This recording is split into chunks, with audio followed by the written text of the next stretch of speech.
Muslim men are allowed to marry 4-5 times, I think, and they don't require their wife's permission, the first wife's permission to marry, correct me if I'm wrong, to marry more number of times. So I actually don't see any logic in this because I believe it's one man, one woman.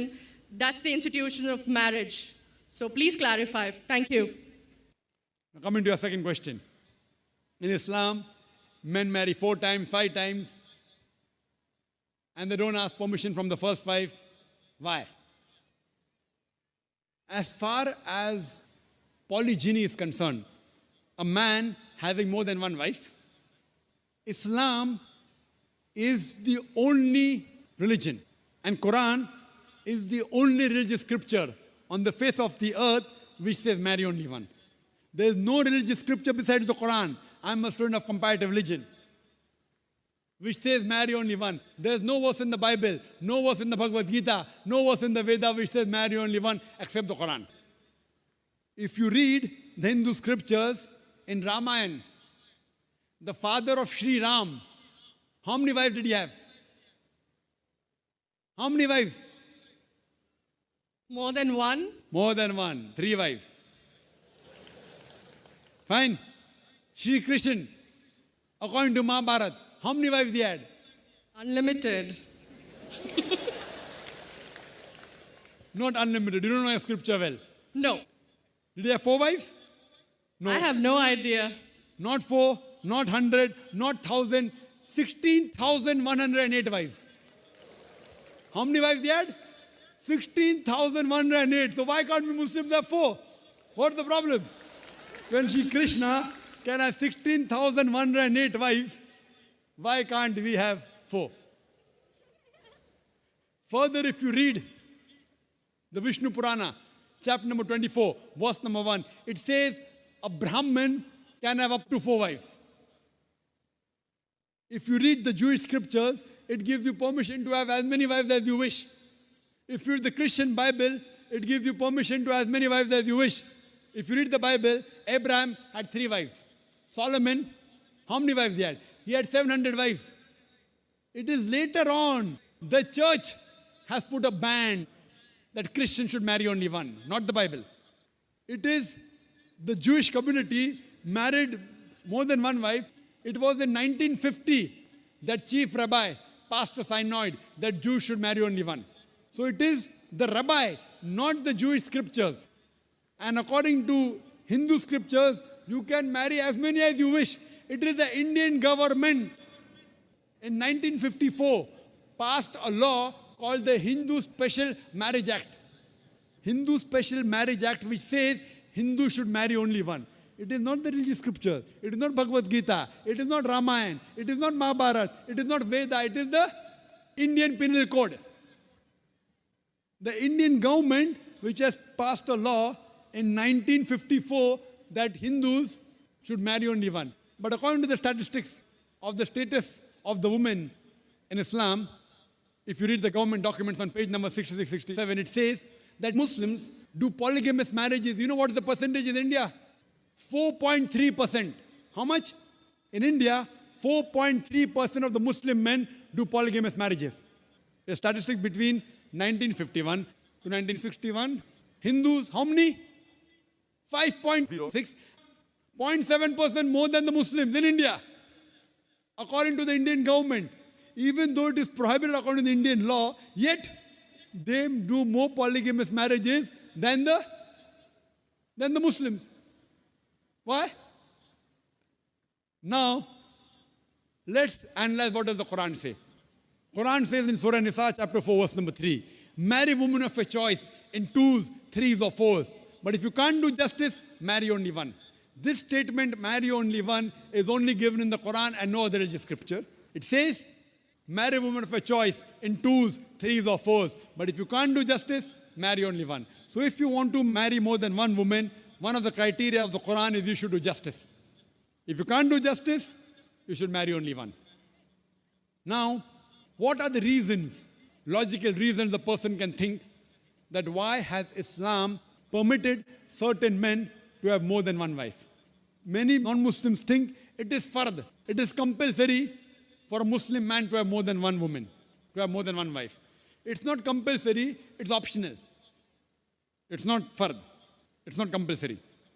How many Muslim men do you know who have more than one wife? How many do you know, sister?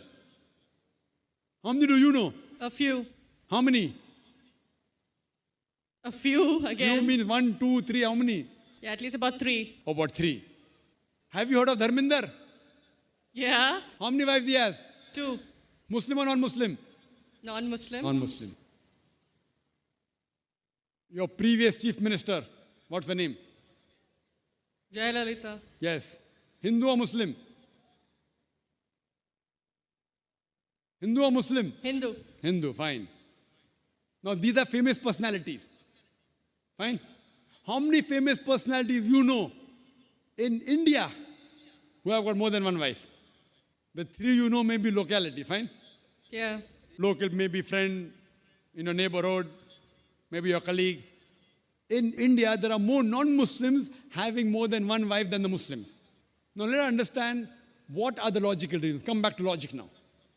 Now, by nature, if you ask any medical doctor, he will tell you, male and female are born in equal proportion. Girls and boys are born in equal proportion. But any medical doctor, any pediatrician, any children doctor will tell you that the female sex, the female child is stronger than the male child. That's the reason there are more deaths in the male children as compared to female children. So in children's age itself, the female children are much more than the male children. As life grows on, there are people dying due to accidents, due to alcoholism, due to war.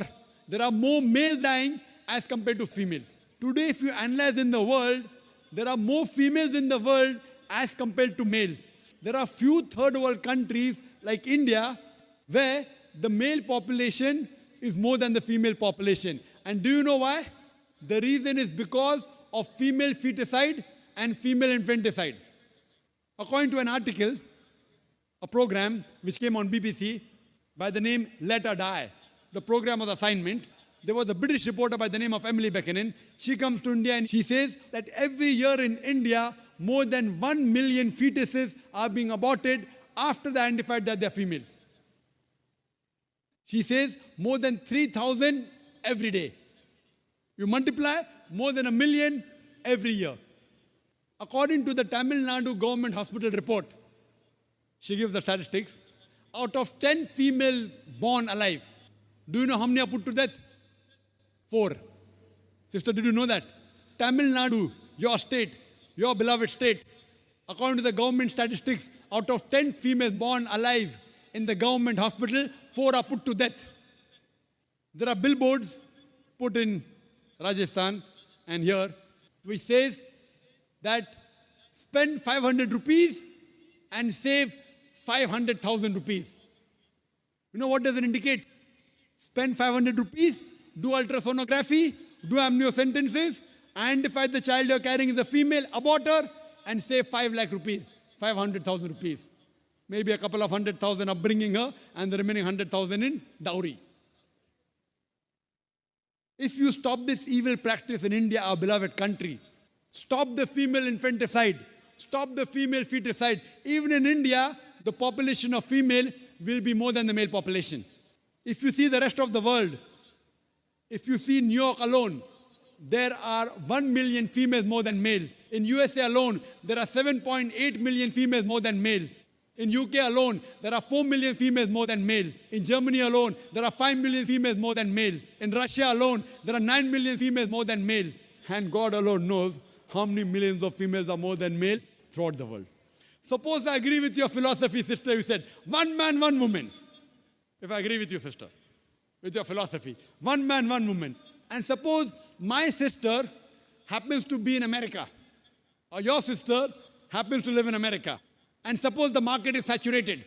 1 man, 1 woman, saturated. Yet there will be 7.8 million females who will not find life partners. 1 man, 1 woman.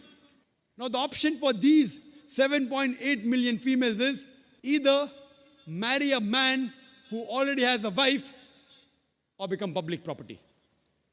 You say, Dr. Zakir, naik, public property, such a harsh word. Sister, it is the most sophisticated word I can use.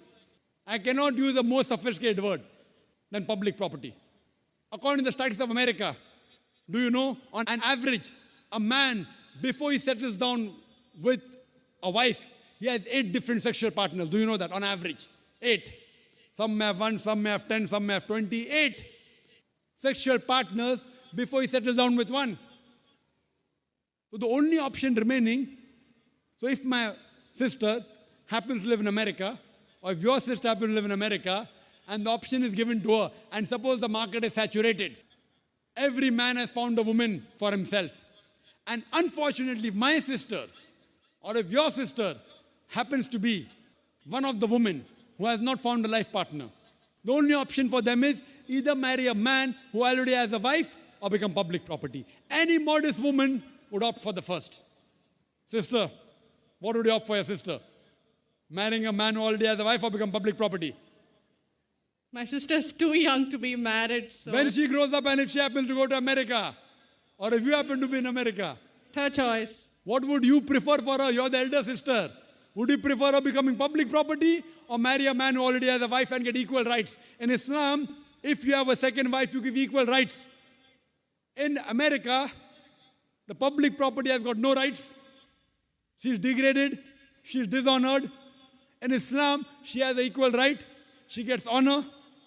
What would you prefer for younger sister when she grows up? Sometimes it's difficult to speak the truth, sister, correct? Especially in front of such a large audience. Anyway, I've got your answer, sister. Thank you. And your silence speaks for that. So that's the reason in Islam, sister, men have been allowed to marry more than one wife is to protect the woman, not to degrade her. Regarding a question, is it compulsory that the husband should take the permission of the wife? It's not compulsory because if she wants to protect, if that man wants to protect another woman, a normal woman, I agree with you, sister, no woman under normal circumstances would like to share the husband. We have to agree. This is human nature. But if the woman is a good Muslimah, is a good Muslim woman, what she says, let a small loss take place to prevent a big loss. She will say, I know sharing my husband is a loss for me, but I would prefer letting a small loss take place for me to prevent my sister becoming public property. She's a good human being. So she would surely give permission to the husband to marry a second woman, if she's a good Muslim woman.